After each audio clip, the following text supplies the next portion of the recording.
estou convencido, nesses anos todos debatendo e dialogando com o sistema de planejamento, discutindo e participando de eventos, e no início do primeiro governo Lula, inclusive sendo parte desse sistema na Casa Civil, na subchefia de monitoramento e avaliação, que o grande problema nosso, mais talvez do que métodos de planejamento e capacitação e arranjos institucionais, seja o problema da avaliação e do monitoramento.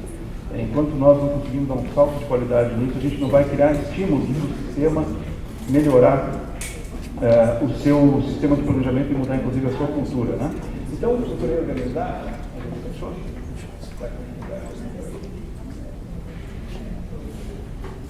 Procurei dividir a apresentação em 4 grandes perguntas, todas muito rápidas, não se preocupem com o tamanho. Primeiro, por que todos apoiam o sistema de avaliação, mas quase ninguém faz? Parece um paradoxo, né? Publicamente a gente debate isso e é difícil ouvir alguém dizer sou contra a avaliação, sou contra monitorar, isso não funciona, etc, etc. Mas não acontece de fato. A gente tem uma déficit enorme de avaliação para o processo decisório, né? A segunda grande pergunta é que estratégias temos adotado nas avaliações do PPA, de um modo geral, desde a reconstrução do planejamento e daquela grande reforma metodológica no final dos anos 90. A terceira pergunta é onde temos errado nesse processo, de procurar refletir, tentar fazer um balanço e uma síntese muito profunda do que foi feito em relação a esses problemas. E a última pergunta, qual é a solução para esses casos, né? Bom, então, entrando já na primeira questão, no primeiro questionamento, todos apoiam, mas quase ninguém faz avaliação. A primeira afirmação, acho que não funciona aqui.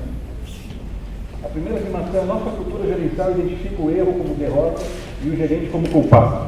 Esse é um problema estrutural da nossa cultura, de longo prazo. Isso informa os valores de conduta política e valores éticos, inclusive morais, do gerenciamento de um modo geral, privado, mas público, sobretudo público. E quanto a isso, não há o que fazer a não ser continuar tentando mudar. Isso faz parte da paisagem.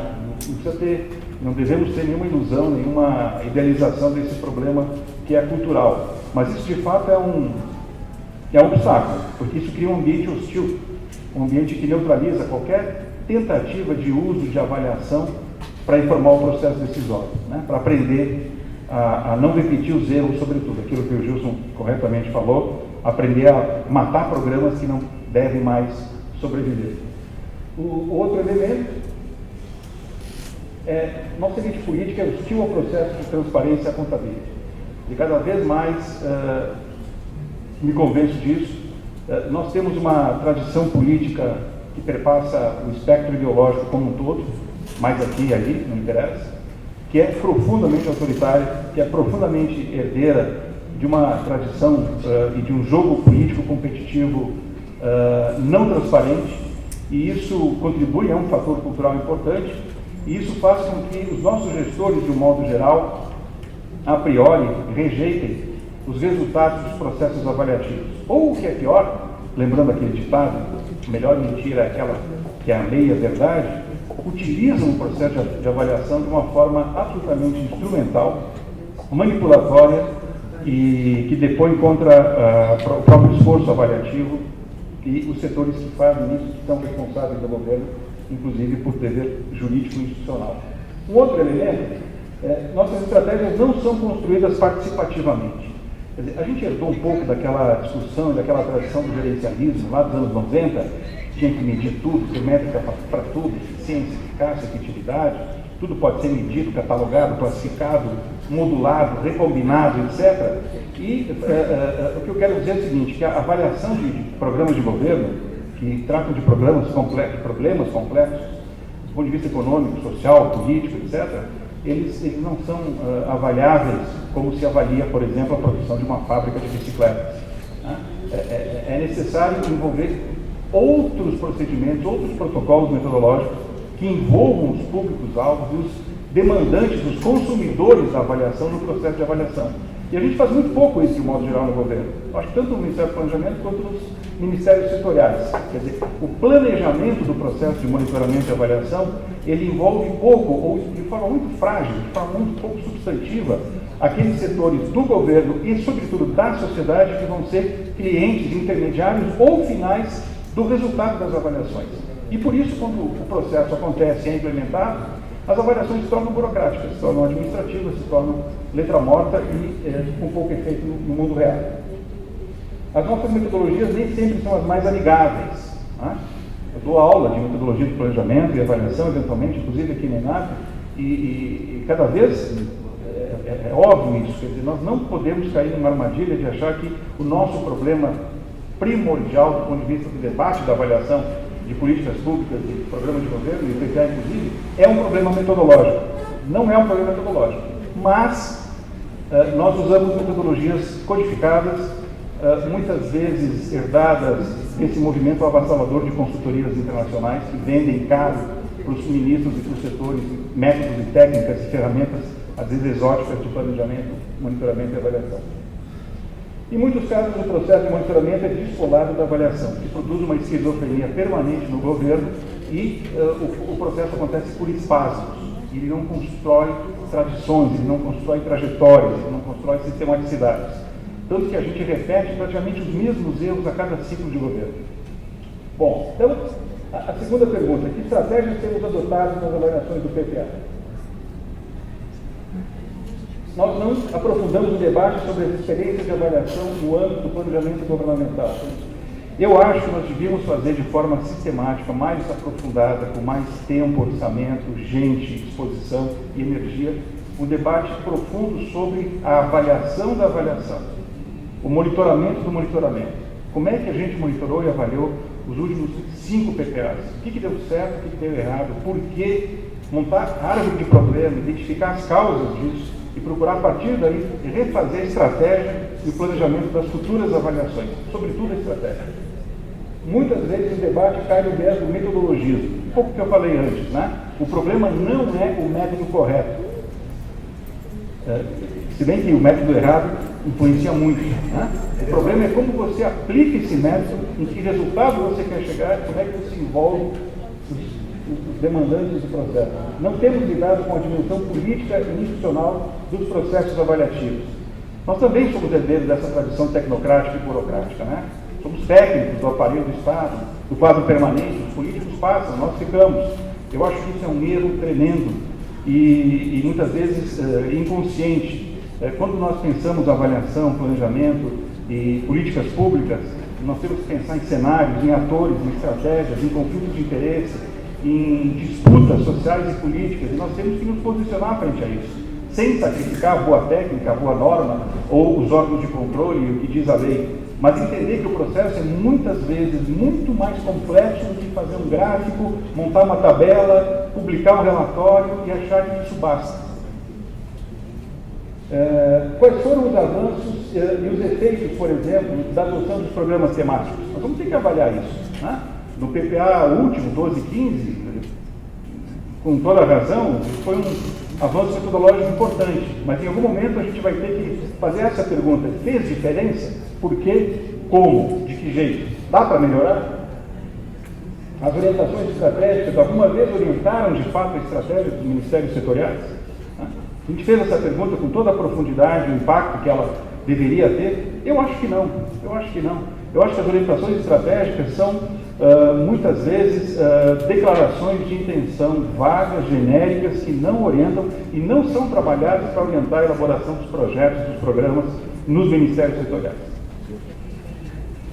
Lembrando, por exemplo, o PPA 2004 e 2007, né? Nós tínhamos lá a Comissão de Monitoramento e Avaliação, uma Câmara Temática de Monitoramento e Avaliação, tínhamos uma formalização legal. Em nenhum momento, pelo que eu saiba, se estou enganado me desmintam, nós fizemos uma avaliação profunda, responsável, definitiva, sobre o que foi aquela experiência. Teve muitas coisas complicadas e ruins, mas muitas coisas interessantes e um legado que foi esquecido. Talvez agora, a gente falou aqui da retomada de uma comissão de avaliação para projetos mais estratégicos, que tem aderência à agenda da Presidência da República, da Casa Civil, seja interessante. Alguém avaliou essas e outras experiências com profundidade? Acho que não. A terceira pergunta, pode passar. Então, aqui, por exemplo, não, pode voltar, aí. Só um exemplo ilustrativo, vejam a redação dessas conclusões como pontos importantes de crítica de um sistema de avaliação de um PPA. A ausência de avaliações aprofundadas inseridas no gasto, na gestão do gasto, esse diálogo, orçamento e planejamento que vira e mexe, volta e vai, né? Internalização limitada do resultado da avaliação na gestão dos planos, particularmente em relação ao orçamento, qualidade e tempestividade das informações e dos indicadores e participação limitada da sociedade. Qual é a importância disso? A importância disso é que vem depois. Isso foi feito há 10 anos atrás e parece ser atual. Então, o que eu quero chamar a atenção aqui é para a nossa aparente incapacidade de aprender com os nossos próprios erros e a nossa própria experiência, e transformar esse aprendizado em correção de rumos, mudança de estrutura, de decisão, de processo. A terceira pergunta, então, onde temos errado nesse processo? Né? São várias perguntas, que eu não tenho a resposta. Será que o planejamento, o monitoramento da avaliação ele é frágil e pouco consistente? Será que o viés tecnocrático domina a dimensão política e institucional? Será que nossas estratégias não são suficientes para neutralizar o senso comum e os preconceitos políticos que são hostis à avaliação?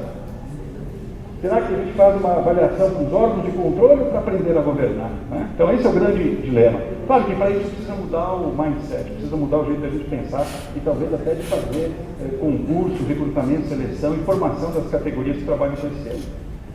Próxima pergunta. Há soluções para esse problema? Eu acho que sim. Eu coloquei 3 grandes dimensões, vertentes bem amplas, né? A primeira, nós assistimos hoje uma mudança provável, desejável, nos mecanismos de competição política democrática. É isso que o país está vivendo. A conjuntura que a gente está vivendo, por mais fragmentada, insegura, incerta e movediça que ela possa parecer, indica que a gente está caminhando para um patamar de competição política democrática na sociedade, onde os níveis de responsabilização dos gestores, de avaliação, de controle, de transparência, etc., vão melhorar e não piorar. Bom, isso talvez ajude a combater aquela cultura hostil que eu falei antes e nos dê um ambiente mais amigável. Segundo, a aceleração no uso de novas tecnologias, né? Então, hoje a gente tem uma série de instrumentos, estou lembrando agora aqui, por exemplo, de um instrumento que foi efetivado, eu não sei como é que está hoje a INDE, né, que era uma plataforma para reflexão e diálogo com o espaço, o território em relação a projetos de planejamento, o próprio remodelações do CIOP, enfim. Hoje nós estamos vivendo uma revolução do ponto de vista da digitalização de processos. Tudo isso precisa e deve ser aproveitado nos processos de monitoramento e avaliação e nos dá um ganho de escala para discutir coisas que antes a gente nem imaginava que iam entrar na agenda. E por fim, maior formalização de procedimentos. Quer dizer, mesmo via órgão de controle hoje, a gente tem uma necessidade, às vezes compulsória, obrigatória, de melhorar os processos avaliativos. E por fim, mas não menos importante, nós temos aí novas gerações de burocratas e talvez de gestores, né, com um mindset, uma cabeça mais criativa, mais experimentalista, quer dizer, mais disposta a tentar novas soluções para problemas antigos e mais inovadora. Eu acho que isso pode nos dar um alento para debater isso e discutir para o futuro no cenário de avaliação do PPA e dos projetos de governo. Obrigado.